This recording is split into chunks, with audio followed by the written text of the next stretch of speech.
Regarder des centaines de vidéos en SEO pour savoir comment faire un seul petit truc, je t'avoue que c'est très chiant et je suis passé par là. Et si tu as cliqué sur cette vidéo, c'est que tu as envie d'avoir un guide complet pour savoir le plus de choses en SEO en une seule vidéo. Et ben je te rassure mon pote, tu es tombé au bon endroit. Moi, c'est Loïc, ça fait plus de 2 ans que je fais du SEO quasiment quotidiennement. Donc en 2 ans, j'ai pu apprendre pas mal de trucs que je vais te transmettre dans cette vidéo. Donc on va commencer assez simplement en expliquant tous les concepts qu'il faut connaître pour pouvoir être bon en SEO. Et puis je vous montrerai concrètement comment est-ce que je mets ça en œuvre. Donc il y aura de la stratégie, il y aura de la théorie, il y aura du pratique, enfin bref, il y aura vraiment tout dans cette vidéo. Donc je t'invite à prendre le temps de regarder cette vidéo parce qu'elle va durer un peu de temps, ok? C'est parti. Il faut quand même savoir une chose qui est assez importante, c'est que le SEO, c'est toutes les techniques que tu vas mettre en place pour influencer ton positionnement sur les moteurs de recherche. Donc en gros, au plus ton SEO est bien, au mieux tu auras des visites sur ton site. Et quand tu as des visites sur ton site, normalement tu es censé faire des ventes, tu es censé, voilà, ça dépend ce que tu as envie de faire sur ton site. Mais si tu veux du trafic, c'est du SEO qu'il faut faire. Sachant que le SEO, ça peut représenter jusqu'à 70% du trafic d'un site, voire même 100% dans certains cas. Voilà, c'est pas négligeable. Bien sûr, le SEO, ça fonctionne avec des mots-clés, d'accord? C'est-à-dire que sur Google, tu vas taper caméra, tu vas tomber sur des caméras. Et donc toi, si tu travailles ton SEO, il faut que tu choisisses tes mots-clés. Donc c'est la première étape, c'est de faire une recherche de mots-clés. Ok, j'expliquerai tout ça, t'inquiète pas, là je donne juste les principes, après j'expliquerai et je montrerai. Donc dans un premier temps, il faut faire de la recherche de mots-clés. Une fois que tu as fait ta recherche de mots-clés, c'est important de penser à l'architecture de ton site, d'accord? Donc qu'est-ce que tu vas proposer sur ce dernier? Comment est-ce que ça va se structurer? D'où l'architecture du site, il faut y penser. C'est important en SEO, je reviendrai dessus après. Ensuite, il faut optimiser techniquement son site. Il y a la création de contenu, ça c'est très intéressant. Ensuite, il y a des notions de maillage interne et de cocon sémantique. Et ensuite, on a le netlinking, donc c'est la construction de liens en provenance d'autres sites vers le tien qui améliore ton autorité sur Google. Et plus tu as d'autorité, tu dois très sûrement le savoir, mais tes pages se rankent mieux sur Google. Bref, une assez longue intro, mais pour un sujet qui est quand même assez long. Donc on va se retrouver directement sur l'ordinateur. Du coup là, on est sur Google. Donc d'abord, je vais vous montrer comment est-ce que ça fonctionne un mot-clé. Ok, donc admettons que vous cherchez mon merveilleux site SEO IA. Voilà, par exemple, vous cherchez SEO IA, vous cherchez mon site, vous tapez SEO IA Toulon. Premier site sur lequel vous tombez, c'est SEO IA. Voilà. Donc ça c'est, vous cherchez mon site à moi, donc voilà, d'ailleurs n'hésitez pas à aller dessus pour me faire du trafic un peu, ce serait cool. Non bref, on s'en fout, il est un peu en construction. En gros voilà, vous tapez SEO IA, forcément vous allez tomber sur le bon site si vous tapez le bon mot-clé. Ok, bref. Mais admettons que vous cherchez référencement naturel Paris, parce que vous êtes de Paris et vous cherchez des infos sur Paris. Voilà, vous allez tomber sur des résultats.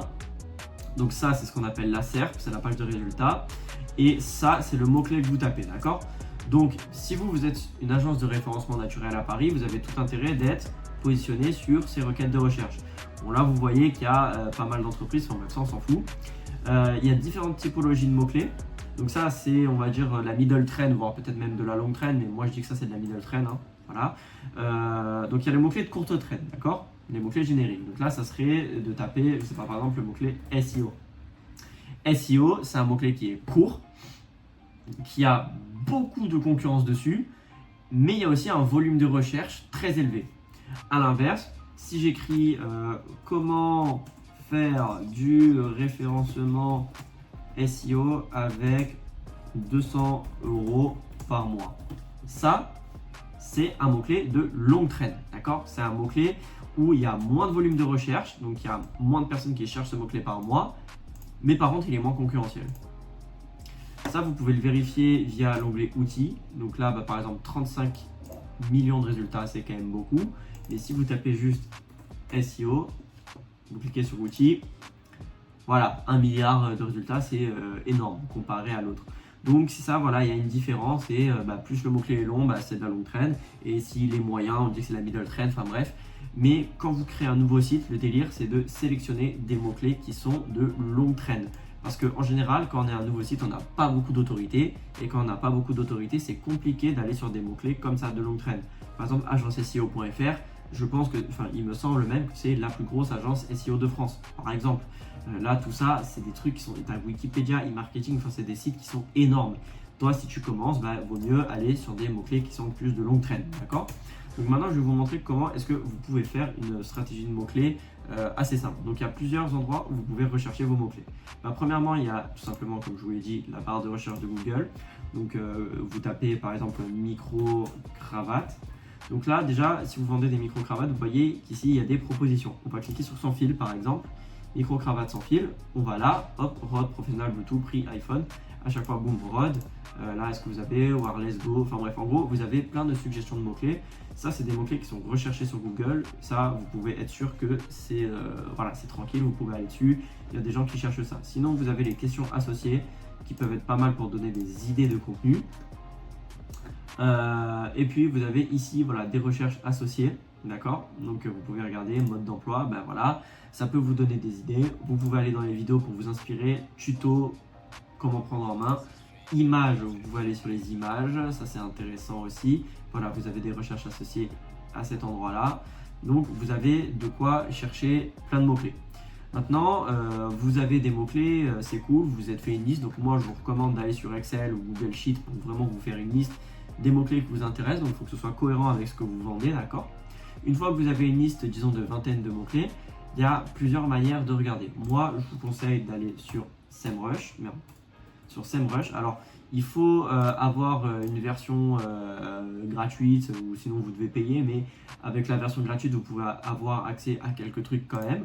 Donc, vous allez dans Keyword Magic Tool et par exemple, si c'est ce mot-clé-là qui vous intéresse, vous le tapez dessus sur le Magic Tool, vous faites recherche et vous allez avoir voilà, un mot-clé, vous voyez, 140 en volume de recherche, avec une difficulté de 24, ce qui est quand même pas dégueu, enfin faut quand même travailler pour se positionner dessus, mais potentiellement voilà, il y a 140 en termes de volume de recherche. Si SEMrush ça vous fait chier, ce que je peux comprendre, vous pouvez toujours aller sur le planificateur de mots-clés, d'accord? Donc c'est l'outil de planificateur de mots-clés, il me semble que maintenant il est plus trop accessible gratuitement, donc privilégiez SEMrush. En gros ici voilà, vous pouvez obtenir le volume de recherche et les prévisions en tapant un mot-clé, par exemple si je tape ça, hop. Ça va m'afficher voilà, entre 100 et 1K, concurrence faible. Donc vous voyez que c'est à peu près le même résultat. Sinon vous avez aussi Ubersuggest qui est bien. Donc voilà, vous avez quand même beaucoup d'outils qui sont gratuits. Ubersuggest ça peut vraiment être pas mal si vous vous connectez dessus. On va se connecter avec Google pour que je puisse vous montrer. Voilà, vous avez suivi du ranking, recherche de mots-clés, voilà, analyse de mots-clés. Vous pouvez remettre celui-ci. Hop, vous cherchez, donc pareil, hein, voilà, vous avez des recherches quotidiennes gratuites, vous voyez 140, difficulté, je vois, de mettre 7, donc vous avez quand même des outils pour estimer tout ça, d'accord? Donc c'est pas non plus, on vous laisse pas non plus dans la merde. Moi je vous conseille, vous créez plusieurs comptes avec plusieurs adresses mail différentes et vous examinez tous vos mots-clés et puis après vous les mettez dans un tableau style Excel, truc comme ça, et vous essayez de vous positionner dessus, ok? Donc c'est tout pour la recherche de mots-clés. Alors bon, maintenant que ça y est, vous avez à peu près vos mots-clés, donc admettons que voilà, vous voulez faire un site avec des micros, que vous vendez des micros Rode, etc. Il faut penser à l'architecture de son site. Donc pour penser à l'architecture de son site, on va aller sur un site random, donc vous savez quoi, on va aller sur Rode, voilà. Je vais vous montrer ce que c'est l'architecture d'un site. Donc là, pour voir l'architecture de ce site, c'est très simple, on va aller sur la page d'accueil. Donc là, c'est la première page, d'accord? On va considérer que ça, c'est la première page. Donc là, vous avez voilà, hein, la page d'accueil de votre site. Et l'architecture du site, c'est comment est-ce qu'il est construit. Donc là, c'est assez simple. Il y a un onglet produit à partir de la page d'accueil, un onglet solution, logiciel, guide d'utilisation, assistance. Donc produit, donc là, c'est la première catégorie. Et vous avez les sous-catégories microphone, headphone, interface et mixeur, accessoires, bundles, bref. Là, tout ça, c'est des sous-catégories. Et puis après, vous avez direct les produits. Donc, admettons, je clique sur Wireless. Et là, je vais avoir tous les produits. OK? Donc, il y a une certaine arborescence. Et si vous n'avez pas encore créé votre site, vous voulez créer une arborescence, je vous conseille d'aller sur Main Master. Alors, hop, refresh, super. Alors, on va, j'avais fait un test avec Logitech. On va mettre à la corbeille. Hop, on va en créer un nouveau. Donc là, par exemple, vous êtes, comme je l'ai dit, Rode. Voilà, vous êtes Rode. Et vous avez vu, donc ça, c'est la page d'accueil. Donc on va mettre PA, voilà, pour page d'accueil. Ensuite, vous avez du coup la catégorie 1. Catégorie 1. Bon, après, je mets 2, 3, 4. Et donc là, catégorie 1, vous avez vu, donc on était ici, donc là c'était produit et vous avez microphone. Et là du coup vous avez sous-catégorie, ok. Donc SC1, voilà. Et peut-être que vous avez même 2 sous-catégories, c'est possible. Et là, après, à partir de chaque page, vous avez donc des produits, etc., etc. Bref, vous avez compris. Le but, en fait, c'est de dire, ok, bon, moi, j'ai ça à mettre sur mon site. C'est le contenu que je veux mettre. Donc, c'est tous les produits que vous voulez vendre ou les services que vous voulez proposer. Vous vous posez au préalable, vous dites, ok, moi, je veux proposer ça. Et à partir de là, ben, vous pouvez créer une arborescence. Et chaque page, donc par exemple catégorie 1, doit correspondre à un mot-clé. C'est vrai que c'est assez important. Alors, tout à l'heure, dans la recherche de mots-clés, je vous avais dit de ne pas viser des mots-clés trop concurrentiels, mais vous devinez bien que pour les pages comme ça, vous ne pouvez pas prendre un mot-clé de longue traîne pour le mettre dans un titre de catégorie. D'accord ? Donc dans ce cas-là, c'est pas grave, vous pouvez choisir le mot-clé microphone. Après, voilà, si jamais vous pouvez trouver une variante, c'est cool, mais si vous ne pouvez pas, vous mettez microphone. Voilà, vous mettez microphone. Et c'est un mot-clé très concurrentiel, c'est pas grave. Vous ne vous placerez pas dessus, mais il faut quand même garder une cohérence sur son site. Par exemple, vous vous placerez peut-être sur microphone, sans fil, tac, Bluetooth, tac, voilà, vous avez ça. Peut-être qu'ici, vous avez encore une sous-catégorie de votre sous-catégorie. Et en fait, au plus vous avancez dans les sous-catégories, et au plus, a priori, les mots-clés sont de longue traîne. Donc, pensez vraiment à ça. Utiliser une appli comme ça de mind map, c'est très intéressant. Ça vous permet aussi de placer vos mots-clés. Vous pouvez placer vos mots-clés en mettant aussi du coup le volume de recherche et la difficulté. Voilà, vous voyez, tac, voilà, slash difficulté. Ce qui peut vraiment vous permettre, quand vous allez sur votre mind map, de voir, ok, tel mot-clé est difficile, tel truc, enfin bref. Vous pouvez aussi le faire à la main, hein, voilà, il n'y a pas de galère. Vous pouvez le faire sur un tableau. Moi, j'ai un tableau de l'autre côté de mon mur. Vraiment, il n'y a pas de galère, ok ? Alors maintenant, votre site, il faut l'optimiser techniquement parce que c'est bien d'avoir un site qui est très joli. Leur site web est très très beau, mais s'il met longtemps à charger, c'est nul. Donc là, il est assez rapide. Mais on va voir comment est-ce qu'on fait pour un site qui charge rapidement. Alors, vous avez plusieurs manières de le faire. Vous pouvez aller sur GTmetrix. GTmetrix qui vous permet de tester la performance de votre site. Vous tapez l'URL là. Ça va demander de me connecter. Voilà, on connaît. On va attendre que ça génère le truc. Ah bah voilà. Vous voyez, pour ce site, on a B avec un score quand même de 93%. Alors attendez, on va se login. Donc là, on voit qu'il y a une bonne performance. Le site il charge rapidement. Vous voyez, en 2,3 secondes, tout est chargé. Donc le site est bien optimisé. On considère qu'au-delà de 3 secondes, ça commence à être chaud. Après voilà, il ne faut pas non plus être focus à fond dessus. Si c'est plus de 3 secondes, c'est pas forcément très grave. Après voilà, si c'est 10 secondes, non, c'est grave. Et en général, ça vous dit pourquoi est-ce qu'il y a des problèmes. Donc ça, c'est des domaines un peu techniques.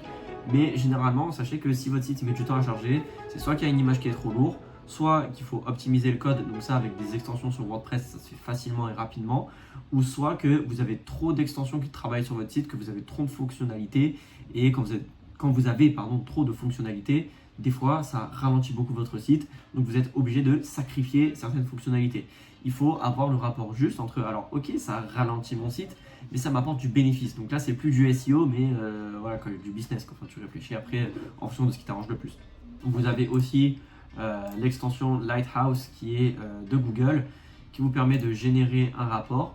Donc c'est assez long à générer en général.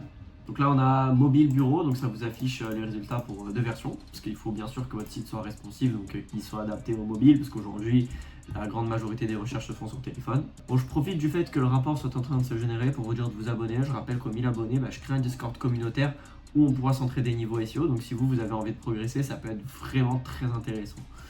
Donc là, oulala, alors là vous voyez, moi je suis sur PC, donc sur PC c'est super, 78, par contre mobile, 4. Alors 4, j'ai jamais vu un truc aussi nul carrément. Alors là, 2 décalages de mise en page, là vous voyez, si vous avez un truc qui est comme ça, c'est absolument pas responsive. Là vous savez quoi, on va vérifier. Alors pour vérifier, vous faites clic droit, vous faites inspecter, vous cliquez sur cette petite icône. Voilà, et là vous faites iPhone XR par exemple. Bon alors ça a l'air d'aller, hein. Je sais pas trop, il a un peu pété un plomb là le truc. Après il faut toujours vérifier manuellement, parce que là j'ai l'impression que c'est un peu pété un plomb, l'analyse quand même. Je vais me sortir un 4. Après vérifiez sur votre téléphone, hein, parce que là c'est la version ordinateur, mais c'est pas pareil qu'une version téléphone. Moi, je vous invite à vérifier sur votre téléphone si jamais, voilà, parce que là, 4, ça peut être une erreur. Hein, ok. Bon, alors maintenant que votre site est optimisé techniquement, il faut partir sur la partie création de contenu. Et là, c'est vraiment où on va rentrer dans le vif du sujet. Donc bien sûr, avant de créer du contenu SEO, il faut mettre en place une stratégie de contenu. En général, cette stratégie de contenu, elle est liée aux mots-clés que vous avez sélectionnés. Voilà, quand vous avez vos mots-clés, vous vous dites, ok, bah, par exemple là, comme on a vu ici, par exemple si là, microphone, c'est une page catégorie, bah, on va viser le mot-clé microphone et on va créer une page qui cible ce mot-clé. Et donc si on veut créer cette page, bah, voilà, forcément il faut respecter certaines recommandations de Google que je vais vous montrer, enfin qu'en tout cas je vais vous expliquer, d'accord? Et il faut comprendre un truc avant de rédiger son contenu, c'est que déjà une page égale un mot-clé et que chaque mot-clé possède une intention de recherche. Alors, on le voit sur SEMrush, l'intention de recherche, là elle est écrite ici, elle est informationnelle. L'utilisateur souhaite trouver une réponse à une question spécifique, bah, la mode d'emploi, on se doute, mais il ne faut pas juste regarder l'intention qui a écrit sur les sites, parce que, enfin sur les outils, parce que c'est bien, ça vous donne une idée, mais ce n'est pas essentiellement ça qu'il faut comprendre. Il faut profondément comprendre l'intention de recherche. Donc là déjà, la première chose à faire, bah, c'est de réfléchir. Vous dites, ok, je me mets à la place de mon client cible, donc le persona, hein, le fameux. Ça conseil de marketing qui me fait chier, mais voilà.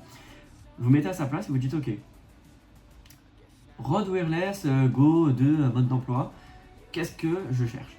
Là, je cherche à savoir comment est-ce qu'on s'en sert, peut-être, hein, voilà, peut-être ça, peut-être c'est autre chose. Et si vous n'êtes pas sûr, vous faites une recherche Google et vous regardez qui est en premier. Ok, bah c'est Rod, donc déjà on est sur, voilà, on veut savoir ce que c'est du Rod. Alors là, déjà, on a un truc en anglais, il y a un coup à jouer, tu vois. Déjà, on peut avoir un truc en French, parce que voilà, je vois pas trop en quoi c'est du franglais, c'est bizarre. Donc là, ok, on voit bah, en fait comment l'utiliser avec des schémas, etc. Donc là, on comprend l'intention de recherche de l'utilisateur. Ah bah là, ok, là, il y a du français. Donc là, on veut vraiment savoir bah, comment est-ce qu'on fait pour l'utiliser. Bon, ça paraît logique, mais je prends l'exemple, voilà, pour celui-là, parce que là, c'est assez facile, mais des fois, il y a des mots-clés où on ne sait pas trop ce que le mec cherche, tu vois. Ça peut paraître pour par exemple si on enlève ça, hop, pour un produit, hop, single, qu'est-ce qu'il cherche? Bon, on regarde les résultats, voilà, ok, bah là il cherche un produit, très bien, il cherche à avoir des informations sur le produit, il veut du ROD, donc voilà, il veut bah, voilà, avoir des informations sur le prix, les avis, donc là on est sur une requête de recherche qui concerne vraiment un produit, qui concerne vraiment une intention très sûrement d'achat ou au moins de se renseigner pour l'achat. Ok, voilà. Mais par exemple, si quelqu'un écrit ça et il écrit par exemple réduction prix, pardon, là on sait que le mec par contre il cherche à acheter. Là, le mec s'il veut une réduction, il cherche vraiment à acheter. C'est que le mec là, c'est bon, il veut ce produit là, il veut l'acheter. Donc, chaque mot qui est rajouté, chaque chose que vous allez viser, que vous allez cibler, il faut vraiment comprendre l'intention de recherche parce que ça va vraiment vous aider à construire le contenu. Parce que quelqu'un qui écrit ça, réduction de prix, il ne va pas chercher le même contenu que quelqu'un qui écrit juste ça. Et vous, le but de rédiger du contenu, c'est que ça apporte une réponse à ce que le mec recherche. Donc c'est super important, j'insiste vraiment dessus, c'est vraiment super important. Donc là, on a le côté fond. Maintenant, il faut bien comprendre la forme. Donc la forme d'un contenu, en général, c'est très simple. Vous avez en premier la balise title. Donc la balise title, c'est ce qui va s'afficher sur Google. Donc par exemple, là, la balise title, c'est ça. Ok, ça, c'est très important de le savoir. Donc balise title, il faut que ça contienne votre mot-clé. Donc celui que vous ciblez pour la page. Ensuite, vous avez la métadescription. Donc la métadescription, c'est ça. Donc c'est le cours descriptif qu'il y a de votre produit. Donc ça, il faut que ça donne envie de cliquer et ça peut contenir votre mot-clé. Votre mot-clé et des, donc MC pour mots-clés, des mots-clés secondaires. Donc ça, c'est pas ce qui a le plus d'impact en SEO, ça en a de moins en moins. C'est vraiment juste pour le CTR, donc le taux de clic. Okay, vous pouvez aussi avoir les données structurées. Donc les données structurées, c'est des infos sur un produit ou un service. Donc ça, c'est principalement pour les requêtes qui sont commerciales, transactionnelles. Okay, donc c'est pour les requêtes qui concernent par exemple les produits. Donc là, par exemple, il y a le nombre d'avis. Donc il y en a 4,4 en moyenne niveau d'étoiles. 6530, le prix, est-ce que c'est en stock? D'autres informations, est-ce que c'est validé? Ça, c'est les données structurées, c'est des informations sur votre produit, c'est bien si vous avez un site e-commerce, ok? Donc ça, c'est ce qu'il faut faire, c'est les choses auxquelles il faut réfléchir quand vous créez votre page. Bien sûr, sur WordPress, etc., quand vous créez, ça se fait très facilement. Voilà, vous pouvez vraiment le mettre facilement. Il n'y a pas de problème, d'accord. Maintenant, vous allez rentrer dans le corps de votre page. Donc là, vraiment le contenu en lui-même, ce qu'il faut écrire. Et là, il faut réfléchir en fonction d'un truc. Vous avez une balise H1 qui est le titre de votre page. Lui, il ne s'affiche pas sur Google, d'accord. Donc il faut que lui aussi, il contienne votre mot-clé principal. Donc lui, c'est obligatoire, il faut qu'il l'ait. Il en faut qu'une seule, parce que c'est votre titre.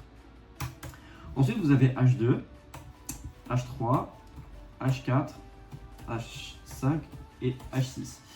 Et là, il faut penser en sous-titre. Ok. Sous-titre du sous-titre. En fait, c'est comme quand vous faisiez, je sais pas, une dissertation en philo quand vous étiez au lycée, par exemple. Ben voilà, vous aviez en gros le titre qui était votre problématique, entre guillemets. Vous aviez votre H2, c'est votre axe 1.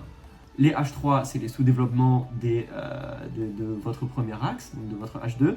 Et H4, c'est si vous faites des sous-sous-titres. Et pareil pour H5 et H6. En général, par exemple, quand il y a un truc, une info qui est un peu importante qu'on a envie de mettre, on peut le mettre en H6, H5. Ça n'a pas forcément d'impact, mais le plus important, c'est vraiment le balise title, H1, H2 et les H3. Ça, c'est le plus important. Vous pouvez installer l'extension qui s'appelle Heading Maps, qui vous permet d'analyser comment c'est structuré. Donc là, par exemple, vous avez la balise title qui est Rode microphone premium truc. Et là, vous pouvez voir, c'est pas si bien optimisé que ça. Il n'y a pas de balise H1. Bon, maintenant que vous avez un site qui est fonctionnel, où vous savez faire du contenu, où vous savez quels mots-clés vous visez, quelle architecture de site vous avez, maintenant, il faut penser au maillage interne. Le maillage interne, c'est les liens que vous allez faire entre vos pages. Parce qu'il y a une notion qui est très importante en SEO, c'est la redistribution de jus SEO. En gros, on va ouvrir Paint. On va ouvrir Paint, je sais que c'est très sympa Paint. Alors imaginez que votre page c'est un vert, ok? C'est un vert et quand vous vous positionnez haut dans la SERP, vous avez du jus. Donc ça, on va dire que c'est du jus, ok? Vous avez du jus et donc quand vous avez du jus, ça veut dire que Google vous met un petit peu plus en avant. Maintenant, vous créez une autre page dans un autre vert, mais votre vert il est vide. Et si vous voulez que votre vert se remplisse un petit peu, vous avez l'opportunité de prendre le jus qu'il y a dans cette page et en foutre un peu dans le verre. Hop. Maintenant, il a un petit peu de jus. Et ça se fait via un lien. Ok. Vous pouvez aussi acheter des liens sur d'autres sites ou alors en acquérir de manière naturelle qui ont eux aussi du jus, qui vont vous en transmettre également. En sachant qu'un lien externe transmet plus de jus qu'un lien interne. Ça, c'est la base. On va fermer tout ça. Maintenant, il faut que le maillage interne soit fait de manière logique. Vous ne pouvez pas mettre un lien n'importe comment. Vous ne pouvez pas mettre un lien, par exemple, sur le site Rode. Par exemple, admettons, vous êtes le webmaster qui gère Rode et mettre un lien vers, je sais pas, GTmetrix. Ça n'a aucun rapport, ça sert à rien. Il faut mettre des liens vers des trucs qui ont des rapports. Par exemple, là, ça parle de microphone. On va voir est-ce qu'il y a un lien vers une page, peut-être quelque part, ça serait sympa. Voilà, Learn More, guide de l'utilisateur, bam, lien interne vers un guide. C'est super. Vous avez un lien vers le guide du produit. C'est logique, c'est du lien, c'est bon. Ça, c'est ce qu'on appelle le maillage interne. Mais il faut savoir un truc, c'est qu'on va revenir sur notre petite roadmap. Ok. Faut savoir que le maillage interne, donc c'est très intéressant. Voilà, vous redistribuez le jus, vous le faites de manière logique, cohérente, mais c'est bien de le prévoir dès le départ. Et donc bien sûr il faut que ça se fasse en cohérence avec vos produits par exemple là vous avez microphone sans fil Bluetooth, vous avez une catégorie avec je sais pas, donc pour les microphones vous avez vous savez les petites mousses là que tu mets sur le micro, donc mousse micro, je sais pas comment ça s'appelle. Là ça peut être intéressant de dire ok je peux faire un lien de cette page vers celle-ci et de celle-ci vers celle-là, parce que ça reste logique, c'est cohérent et quand il y a des pages, c'est bien. Okay, au début, je vous avais parlé du maillage interne, donc voilà, c'est un truc qui est intéressant. Bon, il y a énormément de choses à savoir, notamment le fait que pour faire un lien, il faut le mettre sur un mot précis, donc ce qu'on appelle sur une encre. Donc là, vous avez vu, l'encre, c'était en savoir plus. Bon, c'est une encre comme une autre. Il faut que l'encre elle soit cohérente, tout simplement. Voilà, il n'y a pas besoin de trop de se casser la tête. Il y en a beaucoup qui se cassent la tête au SEO. Mais tant que votre encre elle est cohérente, ça va. Donc là, l'encre c'était Learn More, donc en savoir plus. Tant que l'encre est cohérente, ça va. Maintenant, il y a quelque chose que je voulais vous parler qui est assez intéressant, c'est les stratégies de cocon sémantique. Cocon sémantique, c'est une base en SEO qu'il faut bien maîtriser, qu'il faut bien comprendre. Donc, ça va être assez simple. Vous avez un sujet. Donc, je vais prendre l'exemple d'un article de blog plutôt. Donc voilà, vous avez votre blog, ok? Utilisation, microphone, je sais pas, enfin bref, peu importe le mot-clé, utilisation, microphone. C'est un mot-clé qui est quand même assez large, vous êtes d'accord avec moi? À partir de ça, qu'est-ce que vous pouvez faire? Vous pouvez vous dire, ok, utilisation de microphone, qu'est-ce qui en découle? Qu'est-ce qui découle de ça? Ok, un guide d'utilisation, ok. Comment je pourrais dire? Utiliser microphone pour enregistrer podcast par exemple, pour des vidéos, configuration pour des streams par exemple, avec quel produit associé, je sais pas. En gros là vous avez un guide d'utilisation de microphone qui est un sujet qui est assez large, et sur ce sujet vous avez plein de sous-sujets que vous pouvez créer. Donc là en gros on va dire que chaque sous-sujet égale en gros une page, un article de blog qui le vise. En général on va viser des mots-clés de longue traîne pour ces sous-blogs on va dire, et en gros chaque page ici va se faire des liens entre elles, bien sûr de manière logique. C'est pour ça que je parlais de maillage interne juste avant. Le but, c'est de créer plein de pages sur lesquelles ça va être plus facile de se ranker parce que, je vous rappelle, on est sur des mots-clés de longue traîne. Comme ça, vu qu'on se positionne dessus, on va avoir du jus SEO. Et ce jus SEO, on va le redistribuer à cette page. Cette page qui donc va nécessiter plus de contenu, elle va être donc plus importante, plus grande, mais elle va aussi essayer de se positionner sur un mot-clé qui est plus concurrentiel, mais donc avec plus de volume de recherche. Et le but, c'est de faire un maximum de pages avec du jus pour transmettre un max de jus. Si tu couples ça à l'acquisition de quelques backlinks sur cette page, tu peux tenter de te positionner en première page sur des mots-clés qui sont quand même pas tant de longue traîne que ça. C'est un petit peu compliqué à comprendre, je vous invite à regarder des vidéos que j'ai fait sur les topic clusters, donc cocon sémantique c'est la même chose. Mais c'est un concept qui est super basique en SEO, tu fais une dizaine de pages pour vraiment consolider ton cocon. Le but, c'est donc, comme je vous l'ai dit, de redistribuer du jus SEO, mais aussi de se positionner en tant qu'expert dans son domaine. Okay, ce cocon sémantique, ça s'applique aussi sur les pages catégories. Par exemple, microphone, vous allez parler des micros en général. Donc, des micros sans fil, des micros avec fil, de la mousse pour les micros, etc.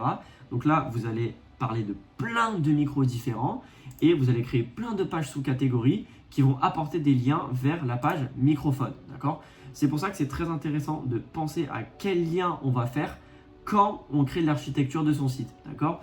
Donc c'est pour ça que vous pouvez le faire sur une feuille et mettre des liens, etc.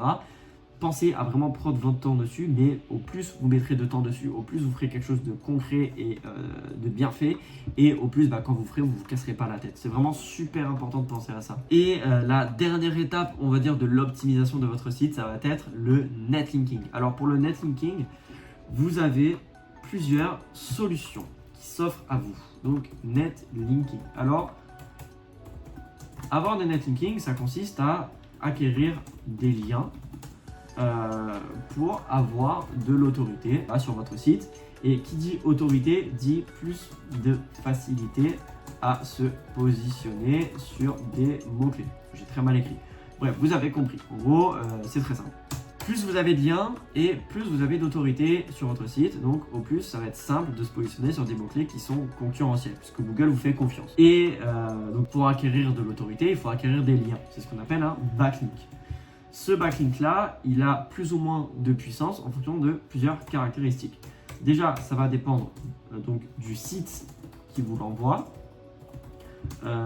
Au plus celui-ci a d'autorité et au plus ce backlink aura de l'importance. En fonction aussi de sa cohérence. Voilà, il faut que ce soit en cohérence avec votre thématique sur votre site.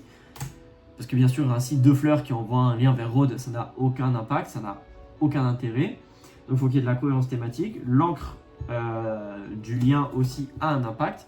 Il faut que l'encre contienne le mot-clé que vous ciblez sur votre page. Donc par exemple là, Si on parle de microphone sans fil Bluetooth, bah, si quelqu'un vous fait un backlink, vaut mieux que ce soit sur ce mot-clé ou une variante. Les encres doivent aussi être variées, donc ça c'est important. Et ça dépend aussi de la position du backlink. Un backlink qui est en footer, ça n'a pas forcément trop d'impact. Par contre, un backlink qui est dans le corps de texte, en haut du texte, c'est excellent. Ça va vraiment dépendre d'où est-ce qu'il est. Et en fait, au plus il est visible, et au plus ça aura d'impact. Ça dépend aussi du nombre de backlinks. Donc, on va écrire BL qu'il y a sur une page. Vous devinez bien, en gros, quand une page envoie un backlink vers une autre page, ça donne du jus.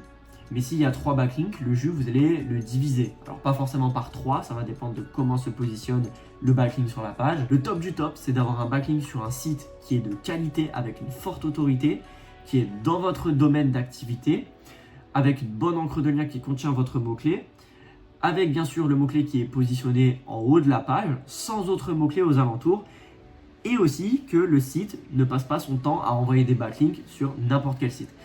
C'est tous les critères qui font qu'un backlink est intéressant, ok? Donc bon, on va dire que ces critères c'est intéressant, mais en réalité, si vous avez 100 backlinks sur une page, vous allez vous positionner, même si ce n'est pas des backlinks de fou, voilà, c'est comme ça, c'est la règle. Maintenant, on va voir comment acquérir des backlinks et ça, c'est intéressant. Donc maintenant, pour acquérir des backlinks, il y a plusieurs techniques. Donc je vais parler de la moins intéressante à la plus intéressante. La première technique, c'est le guest blogging. Alors ça, c'est bien dans certains domaines, mais c'est super compliqué. En gros, ça consiste à contacter un site, lui dire « Ok, je rédige un article pour ton site. En échange, toi, tu m'envoies un lien. » Je l'ai déjà fait. Ça vous demande beaucoup de temps. Vous n'allez pas avoir beaucoup de sites qui vont vous répondre, ça va pas être des sites de fou, ça peut être bien pour vraiment avoir ses premiers backlinks, mais c'est pas le plus intéressant. Le deuxième truc, c'est l'échange de liens. C'est pas très intéressant parce que quand un site vous envoie un backlink, si vous vous envoyez un lien en retour, Google va comprendre que c'est de l'échange de liens et va atténuer l'impact de ce backlink. Donc c'est pas forcément très intéressant.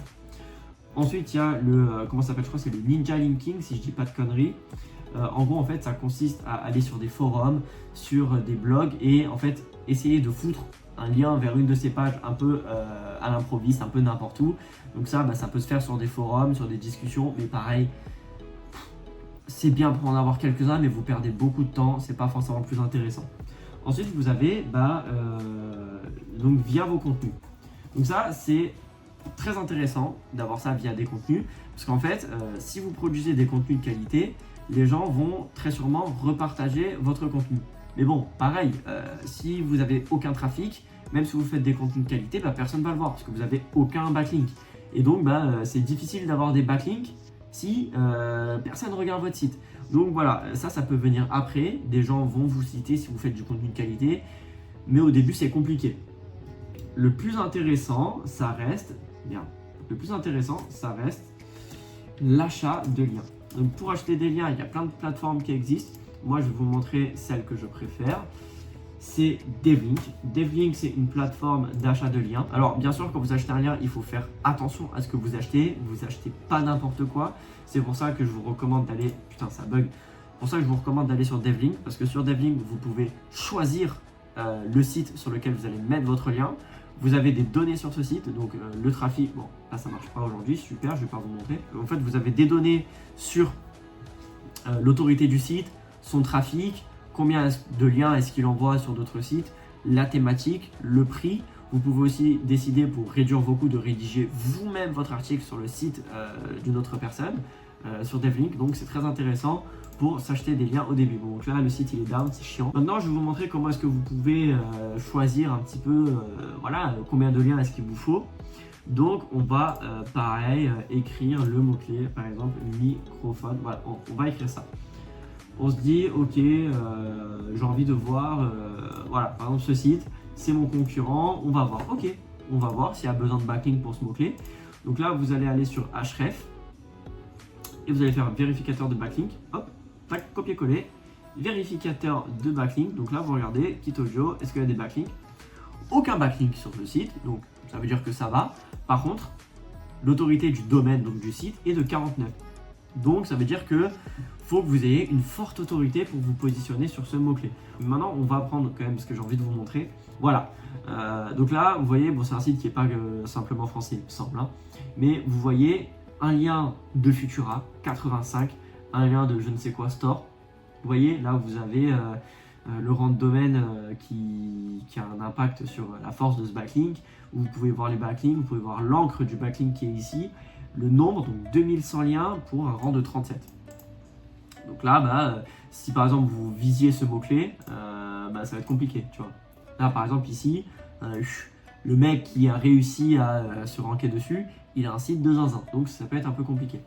Donc en gros, pour résumer, si vous voulez voir si un site a beaucoup de backlinks, vous allez dessus, vous mettez le lien, vous regardez, rang de domaine au plus élevé, au plus le mec est chaud et au plus ça va être dur de se positionner dessus, le nombre de liens, et les liens en eux-mêmes, de quel genre de site ça vient. Voilà, simplement ça. Et si vous voulez acheter des liens, vous allez sur DevLink, le jour où ça marchera, et vous pourrez voir, pour acheter des liens, c'est très intéressant, mais je vous recommande pas forcément de faire du guest blogging, ni de l'échange de liens, ni du ninja linking, ni des conneries.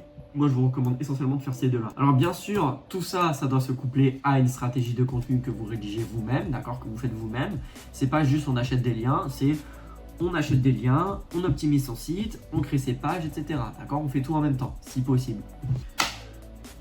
La vidéo était super longue, super dense, il y avait beaucoup de contenu.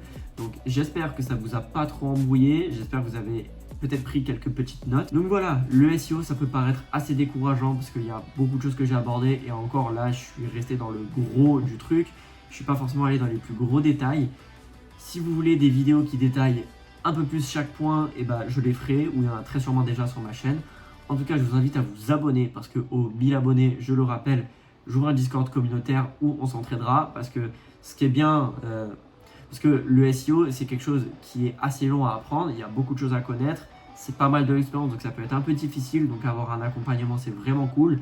Le problème, c'est que tous les accompagnements sont payants. C'est pour ça qu'aux 1000 abonnés, j'ouvrirai ce Discord communautaire où on pourra s'entraider et où moi, je pourrai vous aider de manière complètement gratuite. Parce que des fois, ce qui est intéressant, c'est d'avoir un accompagnement qui est personnalisé dans sa stratégie. En tout cas, c'était Loïc. Je vous fais des bisous et je vous souhaite bon courage pour créer votre site et faire votre stratégie SEO.